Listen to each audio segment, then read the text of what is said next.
In this video, we're going to talk about if Austin area real estate prices are going to drop 10 to 14% this year, and our recommendations for buyers and sellers of real estate in the Austin area. I'm Joyce Peterson, broker and owner of Kopa Real Estate, and subscribe to our channel if you want to see more data and information about the market just like this.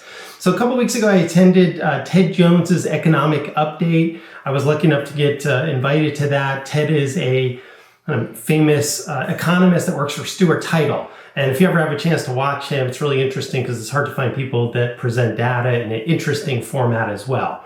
And what he was predicting is that we're going to see year over year price dip changes in 2023 of 10 to 14%. In the Austin area, about 10%. Now, I like to say that I'm a delusionally optimistic person, but also, sprinkled with realism. And that's really important because if you're only taking information from the people who are delusionally optimistic, but also not looking at the data, you're definitely not getting the whole picture of what's going on out there. And, unfortunately, that I see that happen to a lot of people, right? So one of the stories I can already tell you about what's happening is I went to talk to a couple who had their home on the market last year, and they were working with an agent who just doesn't sell that many homes, and they missed out on what was going on in the data.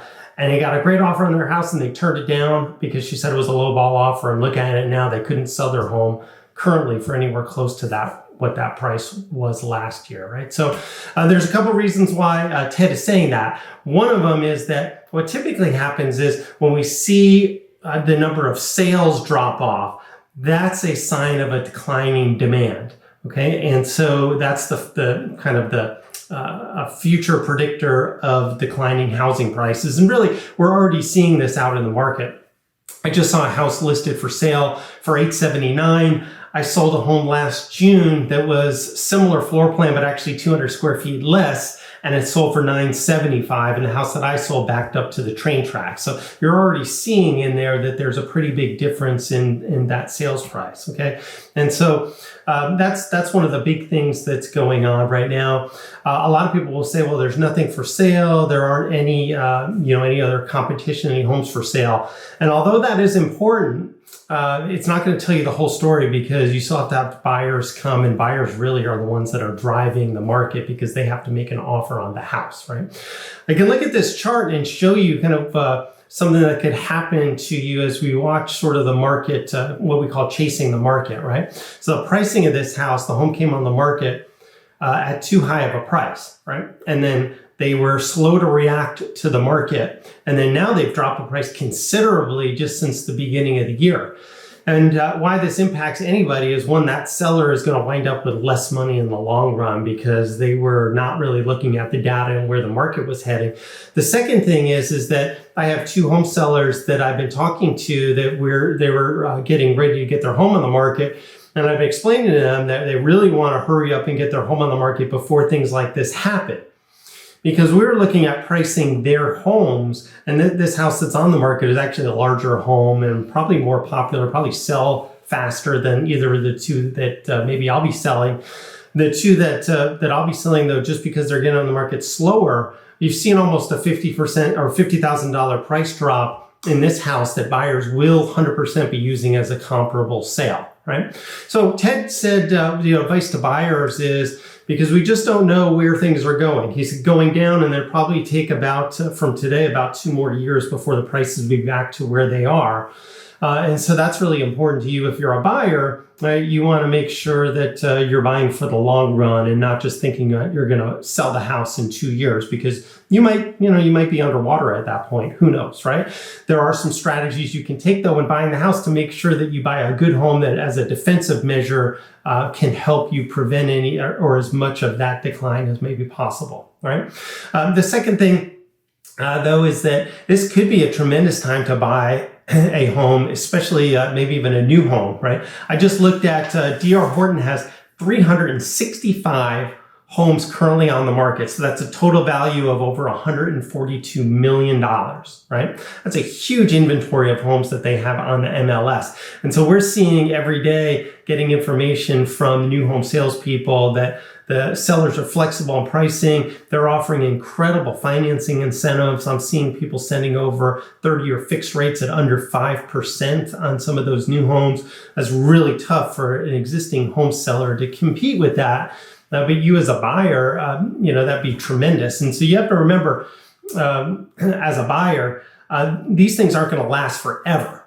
So KB Homes just came out and they had a 68% cancellation rate. So this is incredibly high, right? 68% had canceled on the home. Some of them because they couldn't sell their home. Some of them because they just can't qualify anymore because of interest rates. Maybe some of them have lost their job. So it's a great time to be able to go in and pick up one of those properties that might be almost finished at a much lower price than you would have been able to buy a year ago. And they're going to be flexible on price to get those off their books, right? But like I said, that won't happen forever. Well, you'll see the builders, the new home starts will soften, they'll slow down, right?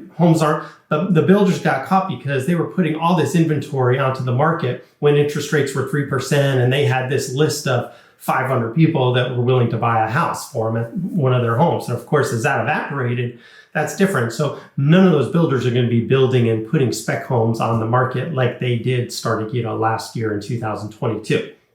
Okay, so a couple of reasons why, I said I'm delusionally optimistic and also have some realism, but the delusionally optimistic is that interest rates have just hit a 4-month low.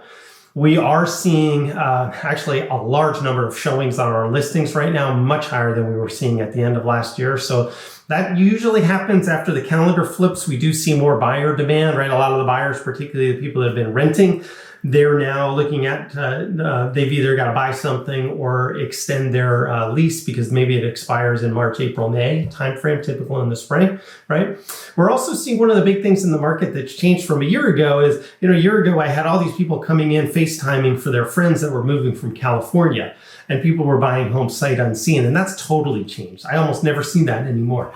And all of those people that were moving here, they decided to rent.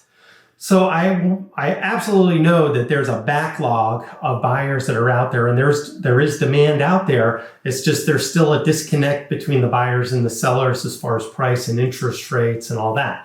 But once some of that gets smoothed over, there will be more competition for buyers. So what this means also for sellers, though, is that we really encourage you to contact us ASAP and let's get the process going as far as getting your home on the market. Last year, a lot of our clients just got caught not being ready soon enough, despite my encouraging them to get their homes ready. And that cost them a lot of money because there's a narrative that there aren't going to be homes for sale, but people are contacting me for selling for all kinds of reasons. And it's true, you'll see less people selling their home that they had a 2.5% interest rate so that they can move to their RV or move to an apartment. But all the other reasons that people typically will sell, I expect that we're going to see a pretty good inventory bump as we get into the spring. So get in touch with us whenever you want to schedule a consultation. Let's have a conversation about your particular needs and your particular situation. Call, text me directly at 512-791-7473 or schedule a time at kopaconsultation.com. Thanks for watching. Make it a great day.